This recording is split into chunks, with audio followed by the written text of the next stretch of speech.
ಯಾಕಂದ್ರೆ ಅವಕ್ಕೆ ಸ್ಟಾರ್ಟಿಂಗ್ ಅಲ್ಲೇ ಎಸಿ ರೂಮ್ ಇರುವಂತಹ ಮಹಾರಾಜರು ರೋಡಿಗೆ ಹೆಂಗ್ ಬರ್ತಾರೆ ಅನ್ನುವಂಥದ್ದು ಆರಂಭದಲ್ಲಿ ಟೀಕೆ ಬಂದಿದ್ದಾರೆ. ಆಮೇಲೆ ಅದ್ರ ಜೊತೆಗೆ ಮನೆ ಮತ್ತೆ ಸಾರ್ವಜನಿಕ ನಡುವೆ ಬಹಳ ಸಂಘರ್ಷ ಇದೆ. ಮಹಾರಾಜರು ಬಂದು ಈಗ ಸಾರ್ವಜನಿಕವಾಗಿ ಮಾತನಾಡ್ತಾರೆ. ಒಂದು ನಿಮಿಷ, ಮೊದಲೇ ಕ್ವೆಶ್ಚನ್, AC ರೂಮ್ ಬಿಟ್ಟು ಹೋಗೋದು ಏನು ಕಷ್ಟದ ವಿಷಯ ಅಲ್ಲ. ನಾನು ಅದು ಮಾಡಬೇಕಾಗಿದೆ. ಸಾರ್ವಜನಿಕ ಸ್ಥಳಕ್ಕೆ ಬಂದಾಗ ಸಾರ್ವಜನಿಕ ಒಂದು ಜವಾಬ್ದಾರಿಗಳು ಏನೇನಿದೆ ಅದನ್ನ ಮಾಡಲೇಬೇಕು. ಅದರಲ್ಲಿ ಏನು ಎರಡು ಪ್ರಶ್ನೆನೂ ಇಲ್ಲ, ಮಾಡ್ತೀನಿ.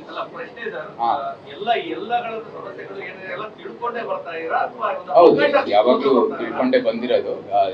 ಸುಮ್ಮನೆ ಇದು ಅವಕಾಶ ಇದೆ ಅಂತ ನಾನು ಸುಮ್ಮನೆ ಬರ್ತಾ ಇಲ್ಲ. ಇದು ಬಹಳ ಯೋಚನೆ ಮಾಡಿ ಮುಂದೆ ಬರ್ತಾ ಇರೋದು. ಮತ್ತೆ ಅದು ನಿಮ್ಮ ಎರಡನೇ ಪ್ರಶ್ನೆಗೂ ಕೂಡ ಅದು ಕಾನೂನು ಚೌಕಟ್ಟಲ್ಲಿ ಏನೇನು ಸಮಸ್ಯೆಗಳಿದೆ ಅದು ಮುಂದುವರಿತಾ ಹೋಗುತ್ತೆ. ಅದು ಯಾವ ರೀತಿ ನ್ಯಾಯಾಲಯದಲ್ಲಿ ಆದೇಶ ಬರುತ್ತೆ ಅದು ನಾವು ನಿರ್ಧಾರವಾಗಿ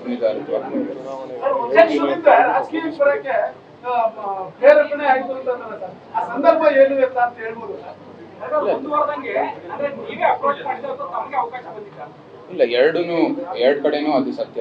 ಅದು ಡ್ಯೂ ಪ್ರೋಸೆಸ್ ಅಭ್ಯರ್ಥಿನಾಗಿ ಹೇಗೆ ಅದು ಮುಂದುವರಿಬೇಕಾದ್ರು ಅದೇ ರೀತಿ ಆಗಿದೆ. ಎರಡು ಕಡೆಯಿಂದ ಕೂಡ ಒಂದು ಸೂಚನೆ ಇತ್ತು, ಇಂಥ ಒಂದು ಅವಕಾಶ ಇದೆ ಅಂತ. ಸೊ ಅದಕ್ಕಾಗಿ ಅಭ್ಯರ್ಥಿಯಾಗಿ ಒಂದು ಆಕಾಂಕ್ಷಿಗಳಾಗುತ್ತೆ.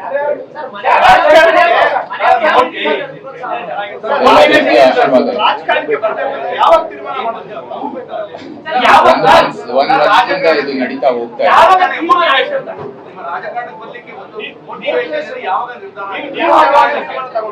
ಸುಮಾರು ಇದು 1-2 ತಿಂಗಳಿಂದ ಇದೇ ರೀತಿ ಇದೆ.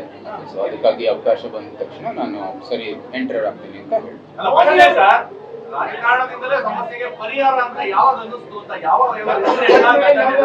ಇದು ಒಂದು ನಾನು ನೋಡಿದ್ದೀನಿ ಇಷ್ಟು ವರ್ಷದಿಂದ ನಮ್ಮ ಪ್ರಧಾನಮಂತ್ರಿ ಅವರ ನಾಯಕತ್ವದ ಒಂದು ಏನು ಆಗ್ತಾ ಇದೆ ಕೇಂದ್ರದಿಂದ ಮತ್ತು ಇಲ್ಲೂ ಕೂಡ ರಾಜ್ಯ ಸರ್ಕಾರದಲ್ಲಿ ನಮ್ಮ ಪಕ್ಷದ ವತಿಯಿಂದ ಏನೇನು ನಾಯಕರು ಇದ್ದಾರೆ ಎಲ್ಲ ಒಂದು ಒಳ್ಳೆ ಮಾರ್ಗದರ್ಶನ ಕೊಟ್ಟಿದ್ದಾರೆ. ಅದನ್ನ ನಾವು ಮುಂದುವರಿತಾ ಹೋಗ್ತೀವಿ. ಎಲ್ಲ ಅದು ನ್ಯೂ ಪ್ರೋಸೆಸ್ ಅಲ್ಲೇ ಏನೇನು ನಡೀಬೇಕು